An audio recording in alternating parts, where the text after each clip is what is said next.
Assalamualaikum warahmatullahi wabarakatuh. My name is Ruki Hulaifi. My NPM number is 2002-01-0008. I'm the student from regular Banjarbaru class of English Education Study Program. Firstly, I want to say thank you to Mr. Fitra Ramadhani who given me time to delivering my reviewing material as to fulfill the final task of functional English grammar subject. So, in my explanation, I'm going to explain in mixed languages. So, I'm going to explain these materials in English and also Bahasa Indonesia to make it clear and easily to be accepted for the viewers. So, let's get started. The first one is the definition of what is functional grammar. Functional grammar is a theory which attempts to explain the composition of natural language in terms of functionality. Because of that, then development of this theory focuses on three interrelated things. Now, jadi di sini dijelaskan functional grammar adalah sebuah teori yang menjelaskan mengenai komposisi natural dari bahasa dalam hal penggunaan, dan oleh karena itu pengembangan dari teori ini berfokus pada tiga hal. The first one, natural language functionality, fungsi alami bahasa. Second, functionality relationships that occur at different levels of grammatical structure. Fungsi hubungan yang terjadi pada tingkat struktur grammar yang berbeda. Third, target to be achieved, namely this theory as an analytical tool for various aspects of language and language usage. Dan target yang dicapai oleh teori ini adalah functional grammar adalah sebuah alat untuk menganalisis beragam aspek bahasa dan penggunaan bahasa. And next, hierarchy of linguistic units. Functional grammar relates grammatical categories to the communicative functions which they serve. Hierarchy of linguistic units atau susunan dari unit linguistik. Functional grammar menghubungkan kategori gramatikal kepada fungsi komunikatif yang ada. Fungsi ini beroperasi pada tingkat organisasi bahasa yang berbeda dan bisa diidentifikasikan dalam hal bagian-bagian penyusun yang membentuk unit lebih besar. Ini menyiratkan prinsip segmental dari organisasi bahasa, yang mana unit lebih besar bisa terlihat terbentuk dari unit yang kecil digabungkan menjadi unit yang besar, unit yang lebih besar. And this is the example of hierarchy of linguistic units. So as you can see, the clause is on the top, group is in the middle, and word is at below. Jadi di gambar ini menjelaskan mengenai tingkatan dari unit linguistik, yang di tingkatan yang paling atas adalah klausa. So dengan demikian functional grammar, klausa berada di paling atas dari unit gramatikal dan membentuk beberapa kalimat lainnya setelah klausa. No. Oh yeah, I forgot to mention, actually in the below it's morpheme. So word, group and word position in the central of linguistic units, and morpheme is in below. And the next moods, the system of mood belongs to the interpersonal metafunction of the language and is a grammatical resource for realizing an interactive mood in dialogue. Mood, sistem dari mood ini dimiliki oleh metafungsi interpersonal, di dalam bahasa, dan mood ini merupakan sumber gramatikal yang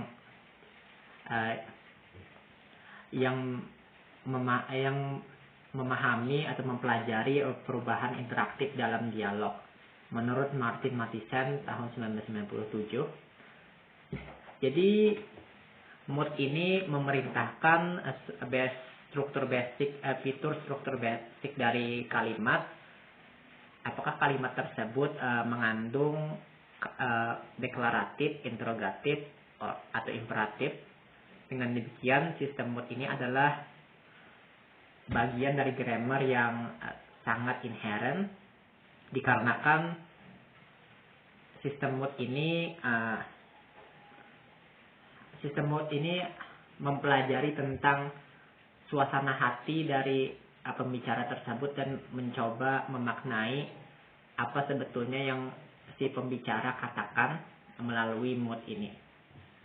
Maksudnya apa yang sebetulnya pembicara sampaikan, apakah mereka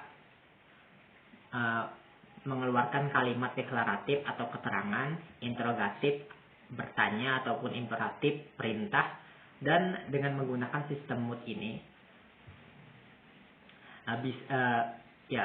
pembelajar bisa menyimpulkan tujuan dari pembicara tersebut. Next. And this is the example of the system moods. So in this interactive exchange, we have to assume which roles may be appropriate when we are required to express requests for services or information. Jadi ini adalah contoh dari sistem mood.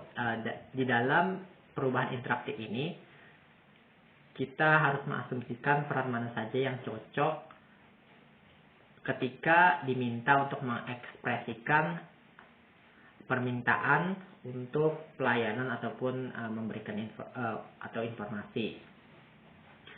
So this is the example of mood systems to determine the purpose of the speakers.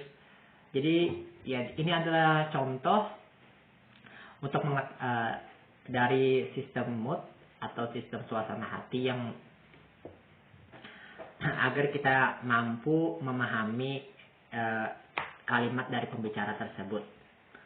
The first one, he came from a southern city of China. So the sentence is including to declarative. He came from a southern of China. Jadi kalimat ini termasuk dari kalimat deklaratif atau keterangan, dikarenakan artinya adalah dia datang dari kota Cina Selatan. Jadi kalimat tersebut adalah keterangan bahwa orang tersebut berasal dari kota di Cina Selatan. And then second, did he come from a southern city of China? Apakah dia datang dari kota di Cina Selatan? Dan ya kalimat ini bisa kita ketahui, kalimat ini berbentuk sebuah pertanyaan, atau dalam bahasa Inggris, dalam grammar bahasa Inggris bisa kita sebut sebagai interrogatif, karena kan ya kalimat ini merupakan suatu pertanyaan. Who came from China juga interrogatif. Where did he come from? Interrogatif. Don't do that again, imperative. Imperative ini adalah kalimat perintah. Jadi don't do that again, jangan lakukan itu lagi, merupakan suatu perintah dari seseorang. And the next, transitivity. In linguistics, transitivity is a property of verbs that relates to whether a verb can take objects and how many such objects a verb can take. Transitivity di dalam linguistik adalah sebuah properti dari verbs, kata kerja yang menghubungkan apakah suatu verb bisa mengambil objek dan berapa banyak objek yang verb bisa ambil. Jadi untuk simpelnya, transitivity ini adalah bentuk kalimat suatu kejadian yang harus memiliki objek ataupun subjek yang melakukan kejadian tersebut. Nah, itu simpelnya. And the next is finite verb. Oh yes, I forget.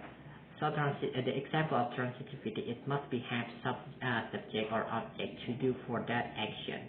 Jadi sebuah aksi itu harus dibarengi dengan harus memiliki pelaku. Misalnya, ya seperti contoh kalimat ini. Charlie opened the door. Charlie membuka pintu. Jadi ya, pelaku dari pembuka pintu itu adalah si Charlie. Kalau misalnya that door opened by the wind. Pintu itu terbuka dikarenakan angin. Nah, kalimat tersebut bukan transitivity lagi, namun itu termasuk ke dalam intransitif.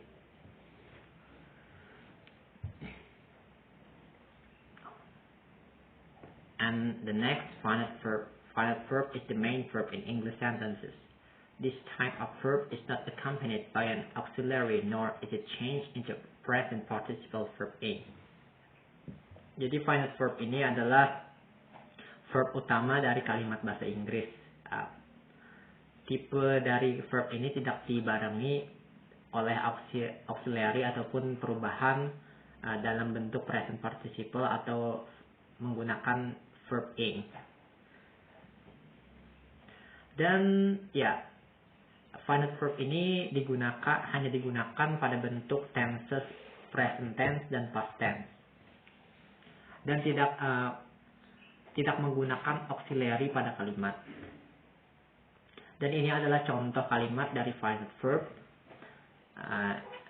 First one, my father bought a pack of biscuits.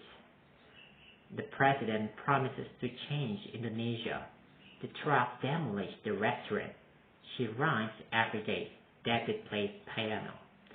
So here we can see the main verb didn't accompanied by an auxiliary. Jadi verb kata kerjanya di sini tidak dibarengi dengan auxiliary, hanya langsung menuju ke objek. Next, infinite verb. Jadi infinite verb ini adalah kebalikan dari finite verb. Jika finite verb adalah verb utama di dalam bahasa Inggris dan tidak bisa diubah menggunakan auxiliary, lalu non-finite atau non-finite verb bisa diubah ke dalam bentuk participle, gerund, infinitive, adjective, and adverb. Jadi untuk infinite ini bisa bukan kata kerja utama, dan ya bentuk dari infinite verb ini bisa diubah menjadi participle, gerund, infinitive, adjective, dan juga adverb. Dan ya, ini contoh kalimat dari infinite verb. She asked me to do this job. Dia memintaku untuk melakukan pekerjaan ini. She is promoting her product. Dia mempromosikan produknya. Delivering pizza is a simple job. Mengantar pizza adalah pekerjaan yang mudah. The jumping students made me crazy. Siswa-siswa yang berlompatan itu membuat aku gila. This car should be repaired. Mobil ini harus diperbaiki. Jadi beberapa dari kalimat ini mengandung gerund atau kata kerja yang dinaunkan, dikata bendakan. Yakni dari kalimat delivering pizza is a simple job and the jumping students made me crazy. Kalimat tersebut termasuk dari gerund. Type of noun. Now we next to the type of noun, kata benda. Berdasarkan namanya, dalam bahasa Inggris noun terbagi menjadi beberapa tipe, yakni dan yang pertama di sini ada dan mereka adalah common nouns, proper nouns, material nouns, and collective nouns, and mass nouns. So here I just given for 5 types of noun. Jadi di sini saya cuma menuliskan mengenai macam-macam noun hanya dalam jadi saya di sini menulis 5 macam dari noun. Dan yang pertama, perbedaan common noun dan proper noun. Untuk common noun ini digunakan untuk mendeskripsikan istilah-istilah yang umum. Sedangkan proper noun adalah kebalikannya. Kita bisa menggunakan proper noun ketika kita ingin menyebutkan sebuah benda yang spesifik seperti objek, lokasi, ataupun orang. Ya, jadi proper noun ini mengacu kepada benda yang spesifik seperti lokasi, orang, ataupun nama dari sebuah tempat. Jadi, ya, hal-hal tersebut termasuk dalam proper noun. Dan sedangkan common noun, ya benda-benda yang termasuk dari common noun ini ya seperti kursi, meja, piring. Nah, jadi itu common noun ataupun kata benda umum. The definition of each noun type. Definisi dari setiap tipe-tipe noun, jenis-jenis noun. And the third is material noun. Material noun literally means material things. Material nouns are used to indicate objects that come from and are made from nature or natural phenomena, and also to indicate man-made objects. Untuk material noun ini adalah kata benda yang mengandung material ataupun bahan yang bisa jadi bahan tersebut dibuat oleh alam ataupun manusia. Ya, intinya bahan-bahan sebelum membuat sesuatu ataupun membangun sesuatu. Jadi benda-benda tersebut termasuk ke dalam material noun. Dan contohnya, my mom purchased a gold ring for me. Ibuku membelikan cincin emas kepadaku. Jadi cincin itu dibuat dari emas, jadi kata gold termasuk dalam material noun. Example of using material noun. Material noun consists of several types. Material nouns derive from natural products such as iron, gold, platinum, silver, diamond, and so on, blah blah blah. Jadi material noun yang berasal dari produk alam seperti besi, emas, perak, berlian, dan semacamnya. Dan yang kedua, material noun yang berasal dari produk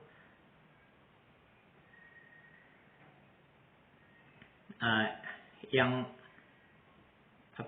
berasal dari sebuah produk ataupun yang dikembangkan oleh manusia seperti teh, gula, susu, beras, gandum, dan lainnya. Dan yang ketiga adalah material noun yang berasal dari proses geologi, yakni lumpur, pasir, granit, batu, sulfur, dan semacamnya. Dan yang keempat, material noun yang berasal dari fenomena seperti hujan, awan, kabut, es. Dan yang kelima, material noun yang berasal dari buatan manusia, yakni baju, sabun, kain, dan yang lainnya. Jadi di sini ada 5 tipe dari material noun. And this is the example of material noun in sentences. My father has a shop for diamonds. I drink milk daily in the night. There are many utensils in my kitchen made of iron. Rain is one of the sources of water. Dan hal yang perlu diperhatikan pada material noun, penggunaan artikel a, an, or the tidak digunakan pada material noun ketika material noun itu mengandung termasuk dari uncountable atau benda tidak bisa dihitung. Seperti honey is wholesome food and beneficial to health. Madu merupakan makanan yang sehat, merupakan makanan yang sehat dan bermanfaat untuk kesehatan. Jadi madu itu kan bentuknya cair ya, jadi tidak bisa dihitung. Dan ya, madu itu termasuk ke dalam uncountable material noun. And the second, water boils only 800 Celsius temperature. Water boilers only 100 degrees Celsius temperature. Memasak air hanya membutuhkan 100 derajat Celcius temperatur. Jadi air juga tidak bisa termasuk dari uncountable noun atau benda yang tidak bisa dihitung dikarenakan berbentuk cair. Penggunaan artikel a, an, atau the dapat digunakan bersama dengan material noun ketika material noun uncountable, non-countable atau yang dapat dihitung. Seperti I would like to eat a Dutch cheese. Aku ingin memakan sebuah keju Belanda. I buy a new soap in the market. Aku membeli sebuah sabun di pasar. And the second, collective noun. Collective noun is a word that can describe a collection or a group of other people or things. Jadi untuk collective noun adalah kata yang mendeskripsikan koleksi atau sebuah grup dari orang ataupun benda-benda. Contohnya seperti kata bunch, kelompok, crowd, keramaian, and handful, segenggam.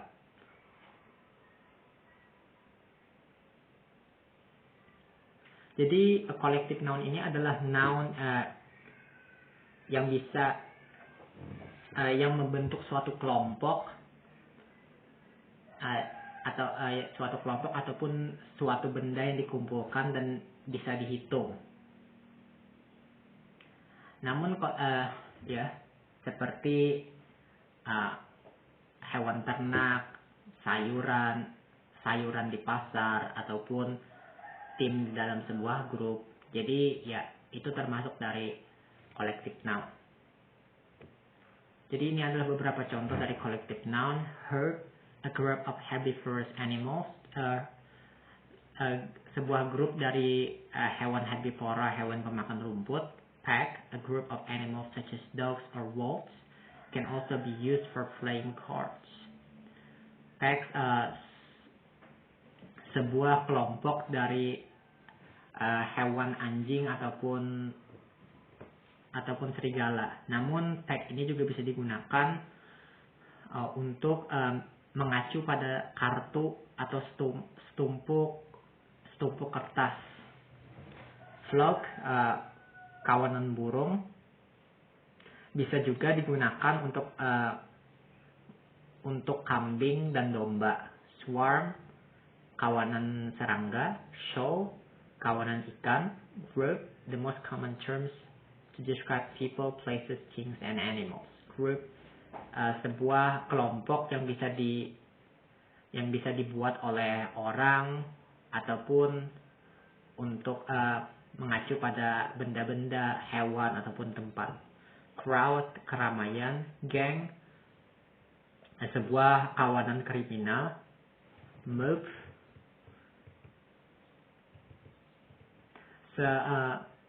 sekumpulan orang yang sedang marah. Staff,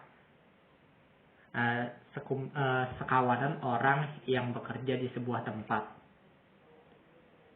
Dan ini adalah contoh kalimat dari collective noun. Bagaimana cara membedakan collective noun tunggal dan jamak? Collective noun yang tunggal ketika orang ataupun benda membentuk sebuah unit seperti tim paduan suara, komite dan sebagainya. Apabila mereka membentuk sebuah unit atau persatuan, collective noun tersebut menjadi tunggal. Dan itu harus juga menggunakan verb singular pula. Jadi misalnya sebuah grup. Jadi grup itu merupakan kata tunggal kan. Namun kalau grup itu tidak memiliki tim, itu tidak bisa dikatakan sebagai grup.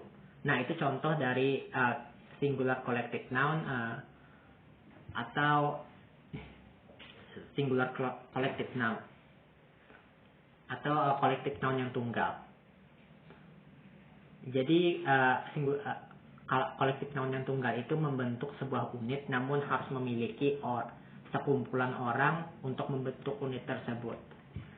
Example, the committee agrees that smoking should be banned internationally. The board starts the meeting.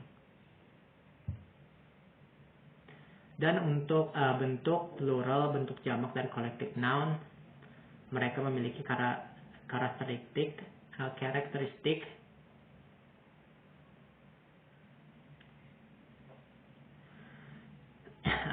bayangkan sebuah grup dari orang ataupun ataupun hewan. Mereka memang berada di sebuah kelompok, namun mereka melakukan kegiatan mereka atau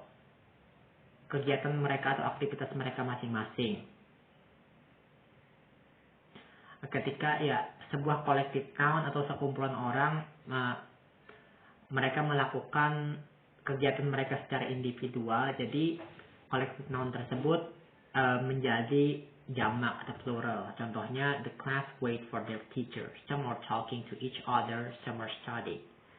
During a forum group discussion, the group watch, listen, and talk about a product. Ketika murid-murid menunggu guru mereka, beberapa dari mereka berbicara masing-masing, berbicara satu sama lain, dan beberapa dari mereka belajar.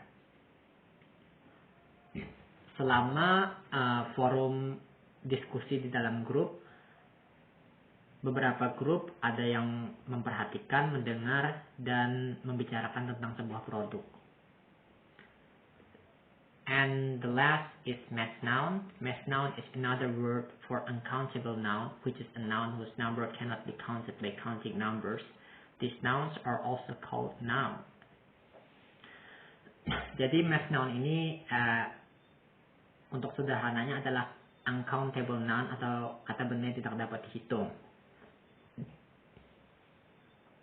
Dan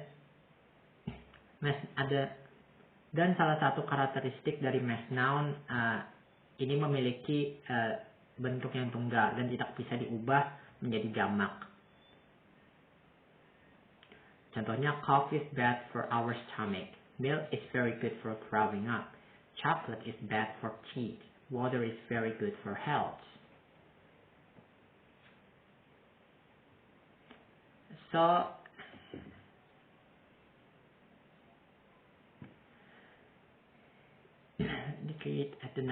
if applied in a sentence, you can add the words any and some to indicate the number of things that are small but cannot be counted by numbers.